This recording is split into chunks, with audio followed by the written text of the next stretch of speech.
Hi folks, welcome to this week's episode of the Ask the Arb podcast, where I'm delighted to be joined by our principal arboricultural consultant here at ROAVR, Peter Haine.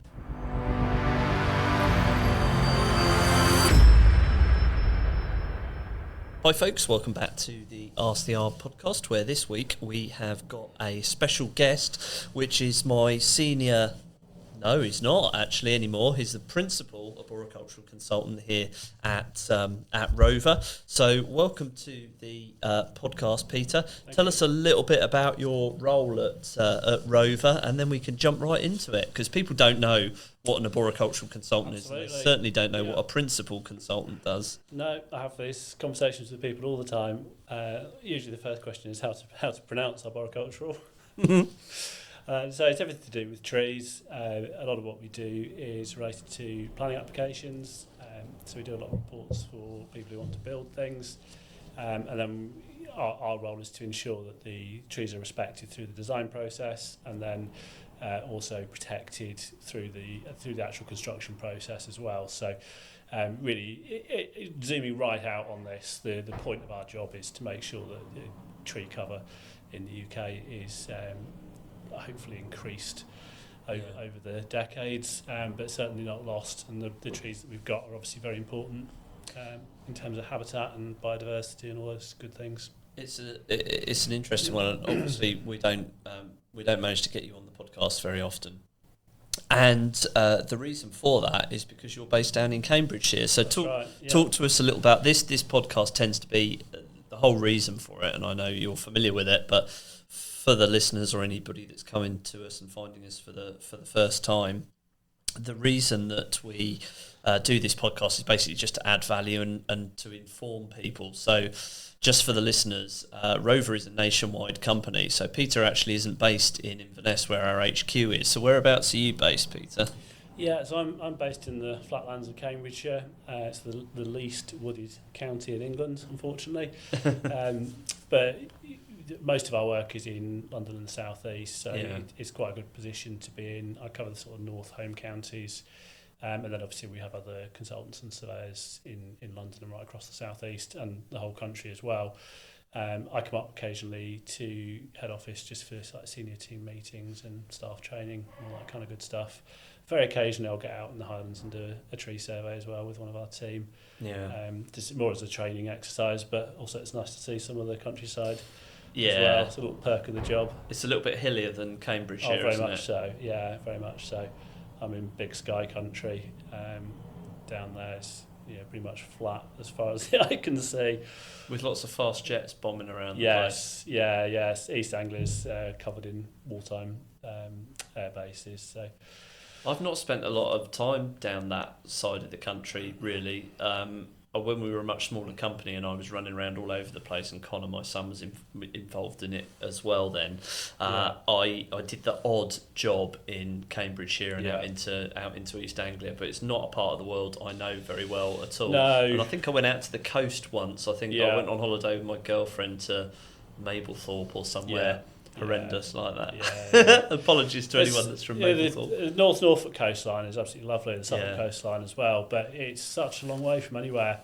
You get to where I am, which is kind of like the gateway to East Anglia, and then to get to the coast, you've got another 2 hours.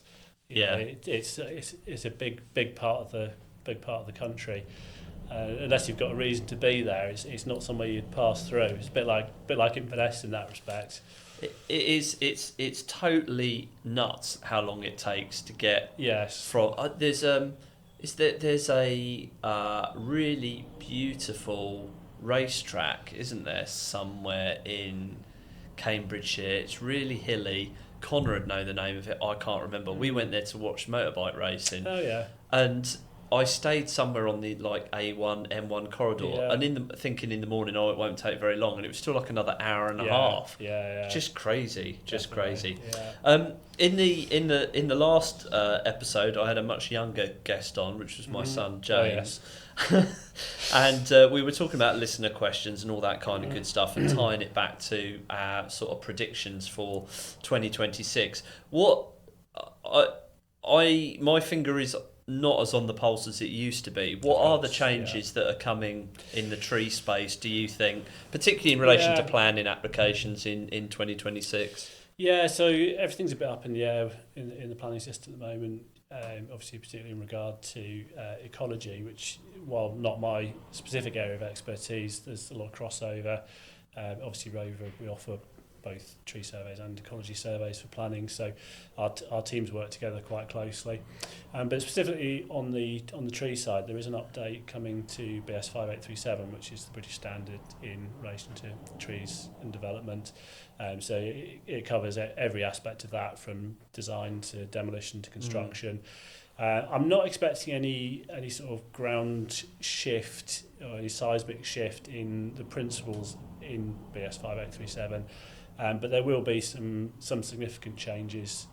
Obviously, I studied the draft quite extensively last year. So there will be some significant changes. We're looking at potentially some larger root protection areas.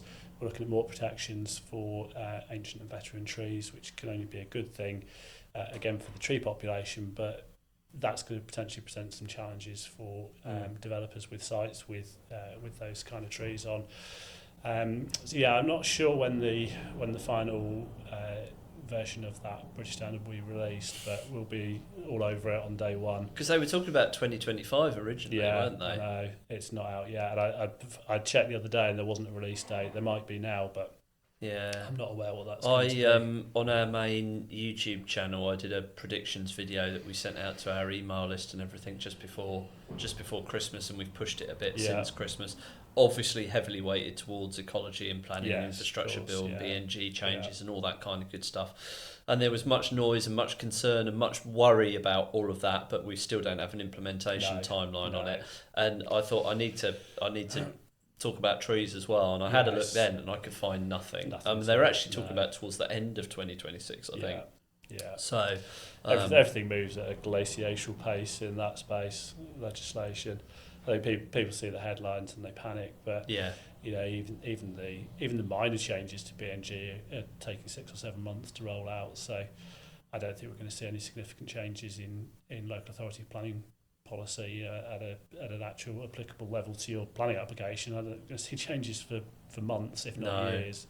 And that, that's incredibly frustrating for people that are stuck in the process at the moment, because I know we've had our assessment team who are based downstairs have already had customers come into them going, actually, do we need to do this BNG thing now? I've heard this in the news, etc., etc., etc. And I did a little YouTube short on it. But the reality is, when you try and offer advice in that sector, it just comes across as you're trying to extract money from people, and it's not. We're trying to give them solid advice. Absolutely. If they pull out of doing their BNG assessment now, then all that's going to happen is it's just going to create more pain for them further down the road. So it's all good fun. So your role as principal arboricultural consultant, what does that look like? What does the kind of day-to-day look like? Yeah, so a lot of my time is spent kind of managing the team. So we've got a really good team of surveyors and consultants based right across the UK.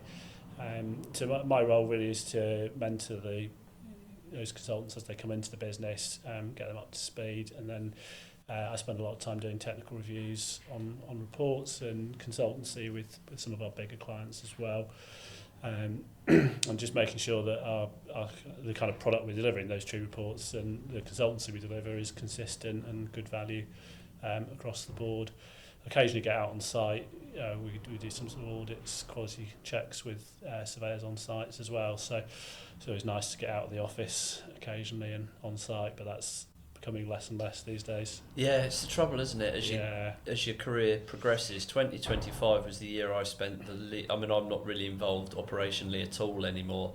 I got involved with a few bat surveys last season, but that was about it, and that's just because of where it was and my technical expertise around camera systems and things like that.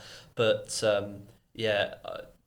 it's a tricky one, isn't it, as you get older, because you go up in seniority, but then the fun bits of the job that actually got you into it in the first place. I can't remember the last time I touched a tree or climbed a tree. Well, it's been a long time since I climbed a tree, but I was out with the microdrill last week at a big beech tree with quite a significant lean actually over a house.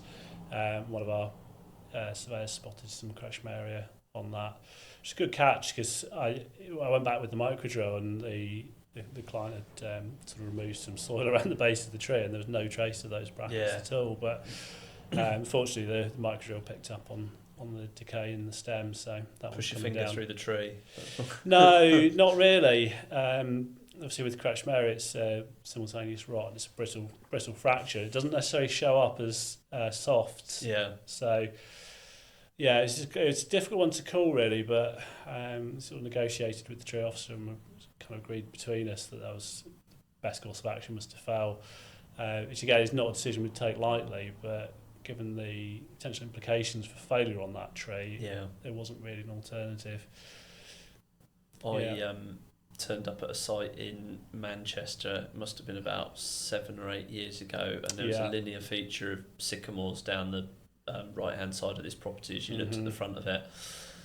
And there've been ground level alterations and changes and all that sort of stuff, which as you know is like key for crets. If there's any kind of ground change or whatever, sycamores don't really like that or tolerate it anyway. And they were relatively healthy in the crown, apart from the second one in the line. I thought there's something going on here. Anyway, I captured all the data for the 5837 survey, which for the listeners involves tape measures and measuring wheels and drones and all sorts of stuff. And then when I got to this second tree, there wasn't only crets, but there was other things going on with it as well. I don't know what they are. I can't remember. But I could literally stick my index finger into the tree, and it was a fairly windy day, and there was like no movement whatsoever in this tree, and I just thought, just a ticking time bomb. Isn't it?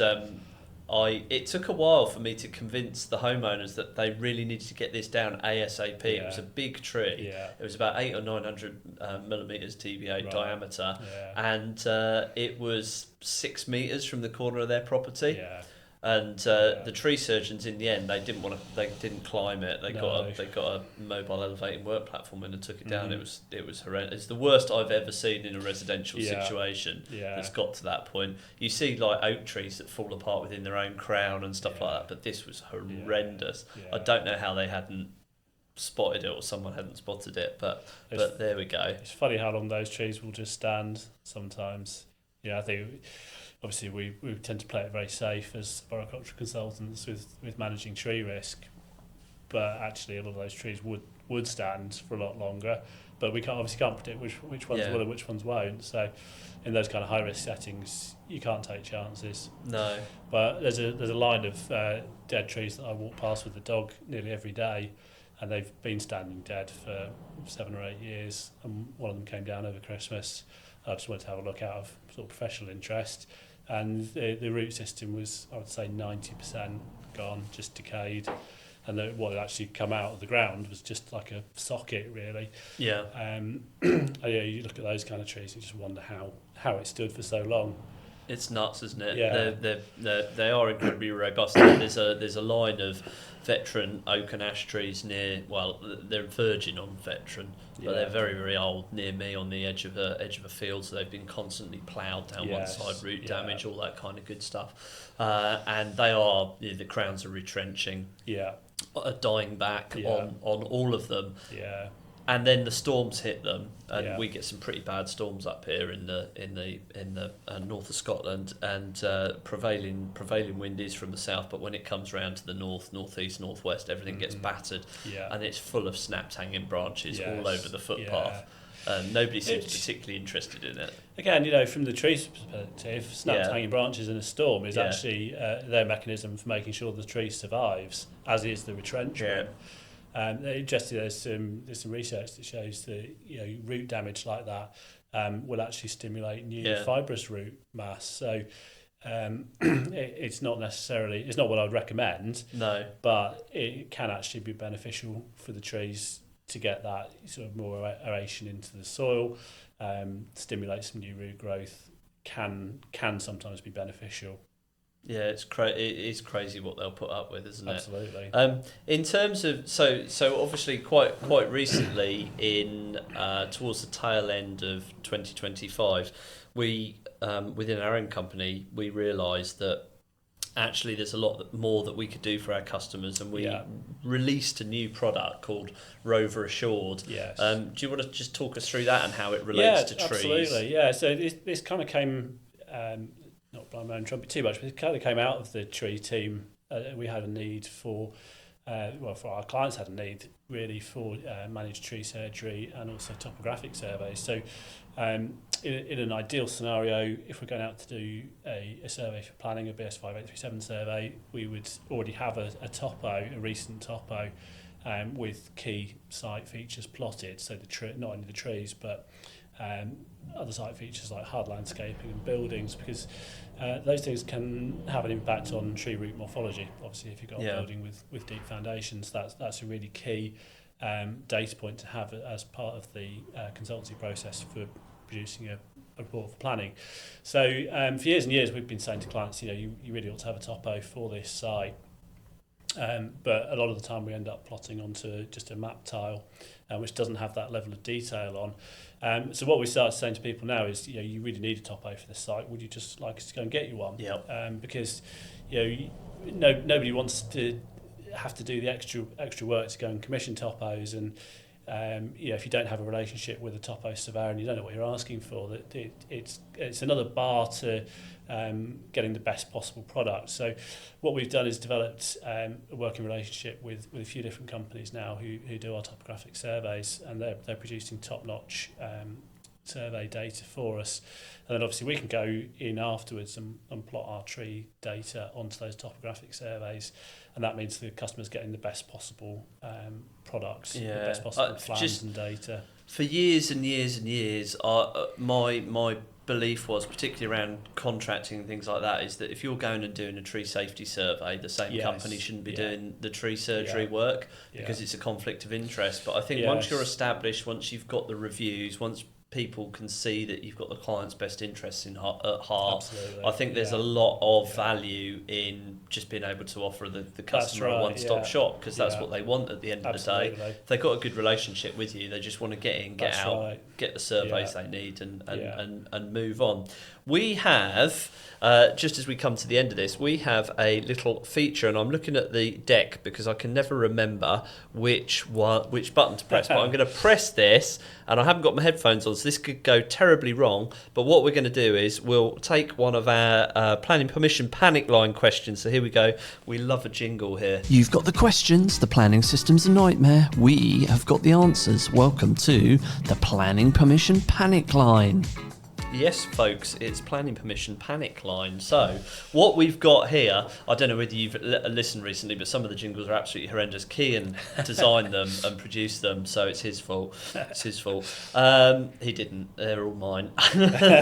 So we've got a question in here from Sarah, who is an architect. She doesn't say where she's based or where she's come from. This came to me on LinkedIn, and it says, what happens if my tree protection measures are ignored? Now, I don't know whether she means whether she ignores them or whether the contractors ignore them. Yes. But I guess high-level overview of tree protection measures, really, I guess. Why they're there, absolutely. What they're for, and what happens if you don't do it properly. Yeah, that's right. Yeah, so I guess conversations we have with clients all the time around tree protection, because we like to get involved with these projects from a very early stage, i.e., even before the design process is fully kicked off, and get the tree data involved in that design process, so that again the trees can be sort of considered from the start. But that means that we're potentially involved in these projects sometimes for years. It could be 2 or 3 years that we work on a project for. And ultimately what this is about is making sure that the trees are protected and respected during the construction process. And what that really looks like on site is making sure that they're fenced out of the construction area. Building work's very hard on trees. It can potentially be very damaging. So obviously things like direct physical damage to trees from building work, so either above ground in the canopy or below ground to their roots. But then there's also sort of indirect things as well, like cement is actually really toxic to tree roots. It contains a lot of chemicals that are very harmful. So if somebody's tipping out the mixer onto the tree roots, then that's potentially going to cause a problem in future years. So what we try and do is put really solid Harris fencing around the trees and around their root protection areas as well, which can be a much bigger space than people think. Tree roots obviously spread a long way, even outside of the canopy spread. So really solid Harris fencing is the sort of bedrock of tree protection on sites, and then education as well, because if no one on site knows what that fencing's for, then it will get ignored. Somebody will just take it down and they'll move into that space. Space is always at a premium on construction sites. Yes. And, we understand that, and there are ways that we can help with this as well. So putting site cabins inside a root protection area can be a really good solution on a site that's short on space. Obviously using the correct ground protection boarding and that sort of thing to make sure the soil isn't compacted. But yeah, if the tree protection is ignored by the contractor on site, then that creates a whole plethora of problems. If the trees have got statutory protection, if you're in a conservation area, you've got TPO on the site, then potentially the local authority can look to prosecute the person or company that did that damage. So yeah, it's something we take very seriously. And as with everything, our ethos on this is to inform and educate. Our role is to help the architect get to where they need to be with the planning, and then help the contractor get to where they need to be with the tree protection, and understand why they need to put it in and why it's important. Because if you don't do that, if you miss that step out, then it does get ignored. Let's face it. We've all seen it on construction sites. Yeah. Where the tree protection fencing's been taken down after day one, and then that space is occupied. So there you go, Sarah. Do it and do it, do it and do it properly. I have got a question for you, which we'll use to wrap up. So there's a lot of talk at the moment about AI and artificial intelligence and all that sort of stuff. Yeah. And there's a few people that I sort of follow online and all this kind of stuff, and they say, plumbers are safe, electricians are safe, all that kind of stuff. Is your sector safe from AI? How do you think it's going to disrupt Arboricultural Consultancy, if it is at all? Yeah, absolutely. So we see AI as just another tool. It's a useful tool if it's used in the right way. If it's used ignorantly, then it can be very damaging. I've certainly seen people try to use tools like ChatGPT to write their own tree reports, and as we all know, the output you get from them is only as good as the information that you put in. Yeah. So if you go out to site and you don't understand how to take a DBH measurement, for instance, then no AI tool in the world is going to produce a good root protection area calculation for you. If you can't identify tree species on site, there are AI tools that can help with that as well, but they don't work well in winter on deciduous trees. If you've got a nice leaf, there's a plant ID tool online that will probably identify it for you. But even those, they'll probably give you 5 different species to choose from. If you don't know, then you're not going to get those details right. So AI, it's here to stay, isn't it? Yeah. It is a useful tool. There are things that we can use it for in our business as well, but without that level of specialist knowledge, you're not going to get any sensible output out of any AI. Homeowner tree reports from Google Street View are a while away. A long way off. Thankfully. Dear. Oh well. Peter, thanks for coming on. Always good to chat. I think this is your 3rd appearance on the podcast. Yeah. So you're a veteran now. Thanks a lot for coming on, and we'll get you back on in the future. And if anybody's listening to the podcast and they want to get in contact with Peter, or they want to have a chat with him about their tree issues, their planning applications, maybe some tree safety issues or anything like that, how's the best way for them to get in contact with you? Yeah, so if you're new to ROAVR, the best way is to email in help@ROAVR. If you need to speak to me, I've got a calendar booking link. You can just go online and pick a time to suit yourself. We'll put that in the description. And, yes, absolutely. No spamming him. Perfect. Thanks a lot, Peter, and we'll speak to you soon.